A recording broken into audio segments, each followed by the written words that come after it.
but not so different from the Marin Water District. But they have a really cool plant list on there that's all going to be Waterwise plants that grow really well in our Bay Area.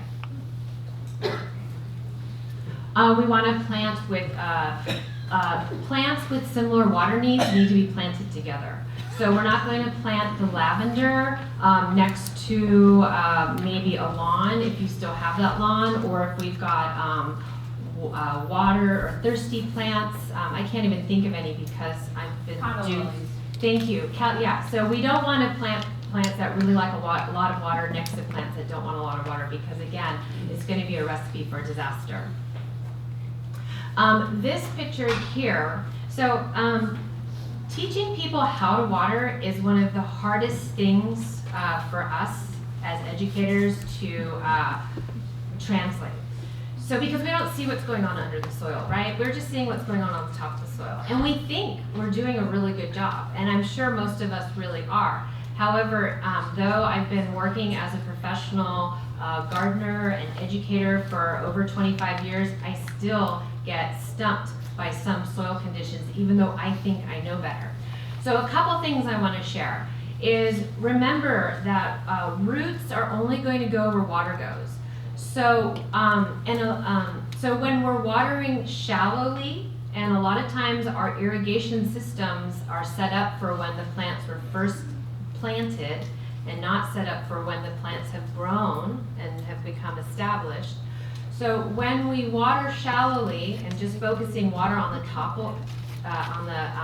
couple inches of the soil, the roots are really only going to stay there. Okay. So what we want to do is we want to start to encourage the root systems to grow deeply and to grow out, deeply and out. So as plants grow, it takes 1 to 2 years for plants to become established. As plants grow, we want to make sure we're taking those emitters on the irrigation system and bringing them out towards the drip line of the plant. And we want to be increasing the time of water. We want to bring more volume of water out as the plant grows, because we want to coax those root systems to go down and out, down and out. And then once the plant is established, we're going to set up our watering systems and have a strategy where we're watering deeply, and we're not watering again until the top few inches is dry. So guess what? We're using less water, and we're having healthier and happier plants. This is an aerial view. Yes, it's of a tree from the Vacaville Tree Foundation, but I'd like you to imagine this could be a perennial, this could be a shrub, it could be a tree. And what we want to do is note that the irrigation is focused out at the drip line and beyond, because that's where the new fibrous root systems are. And those new little fibrous root systems are the ones that are taking up water and nutrients. Also imagine, Mother Nature's pretty darn smart. If we've ever been on a hike and all of a sudden a little rain system came through, and you can imagine ducking under a tree until that rain system passes, we can stay dry. The water is sheeting off the canopy of the tree and coming down here to the root system. Isn't that amazing? Mm-hmm. So we want to try to mimic that in our gardens. Okay, irrigation systems. Yes, when we don't have rains to water our plants, we will want to supplement that water with irrigation systems. However, irrigation systems are not set it and forget it systems. Okay? Just gotta say that again. We need to change the clocks, the irrigation systems, as we change seasons. And the seasons are going to be dictated by lower daylight hours or longer daylight hours. If we've had rains, if we haven't had rains. And if we only have one zone, that means the irrigation system is only going to there's only one channel. Then we want to set it for the lowest water needs. Because remember I said we want to plant plants with the same water needs together, but we don't always do that. So we want to focus and gauge that clock to what is the minimum amount of water that the garden needs, and then we can hand water the plants that need a little extra water, okay? The reason why irrigation systems can be very effective and efficient and help us save water is that we're able to focus the water just in the area of the plants we want to water. We're not watering other areas of the garden that might attract weeds. So when we work with irrigation systems, they can be localized, they can be very effective, and we're reducing weeds and other unwanted plants in areas where we're not watering. We also want to have the irrigation set up where it's emitters that are in direct contact with the soil and get away from the pop-up sprinklers. I know pop-up sprinklers were really popular through the 90s, but I think pretty much through the 2000s we've been changing those out to be just emitters. So if you haven't done that yet, it's really easy. Go to the Urban Farmer Store in Mill Valley and they can totally hook you up. And then also the best time of day to water is in the early morning when the soils are still cool and the air temperatures are cool. And this is going to be, yeah, just ideal. And then another thing to remember is that if we're faced with hard clay or really challenging soil where water isn't percolating in very well, irrigation clocks can actually be set up for multiple times. So it allows us to pulse the water out. And so what does that mean? I've got a hillside and I want to water the new plants I just planted. But after about 5 minutes, I notice that the water is no longer saturating in the soil. It's starting to run down the hill. So that's my indicator. 5 minutes is the threshold. So I'm going to set my clock for 5 minutes. After about 15 minutes, when that water's been able to saturate in, I'm going to have it come back on for another 5 minutes. And then I'm going to turn it off and let it set for 15 minutes and have it come back on for another 5 minutes. Because what I know, if I've got a 1 gallon per hour emitter on my irrigation line and I know I need to get at least a half a gallon of water out for this particular plant, 5 minutes isn't going to do it because, pardon me, my math might be wrong, but I think that's only going to be about a half a cup of water if it's 5 minutes at 1 gallon per hour. My point is, not to get too crazy with math, is that irrigation clocks allow us now to pulse the water out so we're not going to have excess water running down the hill or running into the sidewalk or down into the storm drain.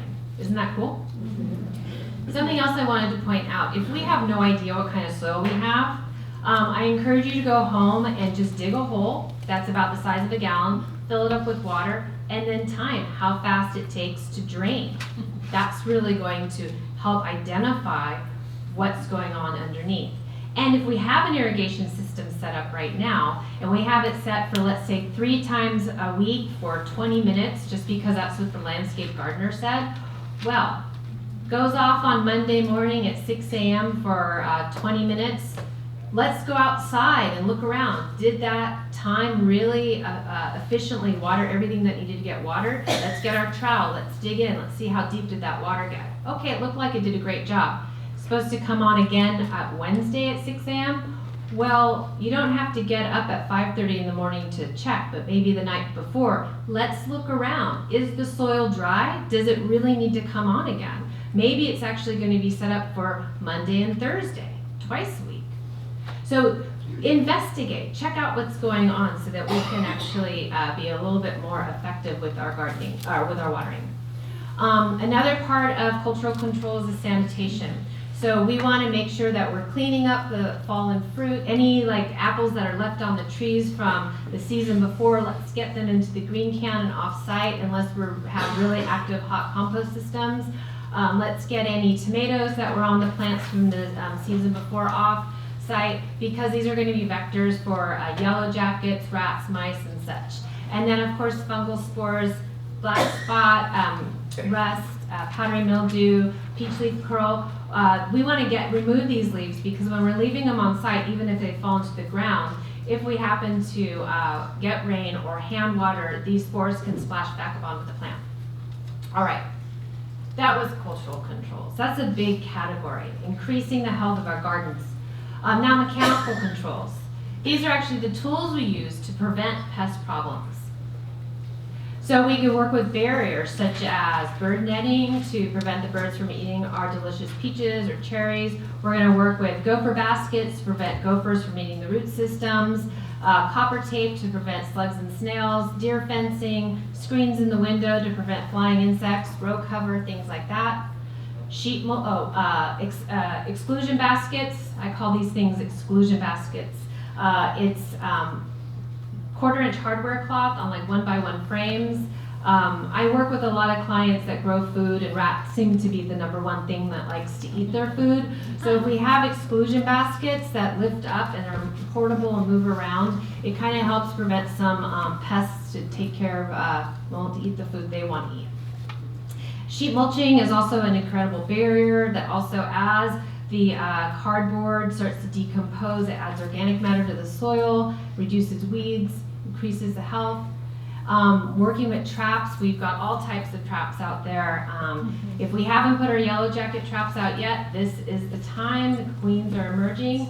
And so for every queen that we collect, it's thousands of yellow jackets we've eliminated. And then biological controls. This is actually my favorite category. What we want to do is plant a diversity of flowers that look like sunflowers or daisies, or clusters of little flowers. So we've got the Irrigation, we've got Cosmos. These are all going to be flowers that attract the micropollinators and the microbeneficial insects, the yarrow and the alyssum. Why? Because there are a lot of tiny, tiny, tiny little flowers within the clusters. And these are all the guys that we want to see in the garden. We have given you all this 10 most wanted. We're going to identify what the larvae look like from the adult bugs to help us identify that they're actually good bugs and not bad ones eating them. And then I also gave you guys a Healthy Gardens handout. Beyond the Healthy Gardens handout are some resources such as the Our Water, Our World website. On the website, there's a link that says Ask the Expert. If you happen to come upon a pest or an insect or a disease that you're unsure about, you can always email them and ask them about it. So it's a resource at your fingertips. The UCIPM website is also listed here as a resource, which is going to be really great because they're also here in a Mediterranean climate just like us. Growing biodiversity, we're going to invite the birds, offer a water source, all those fun things we just talked about. And then last but not least, it's chemical controls. So even though we are possibly going to reach for an eco-friendly product, what I'm going to invite you to do is, #1, understand and know what the pest is.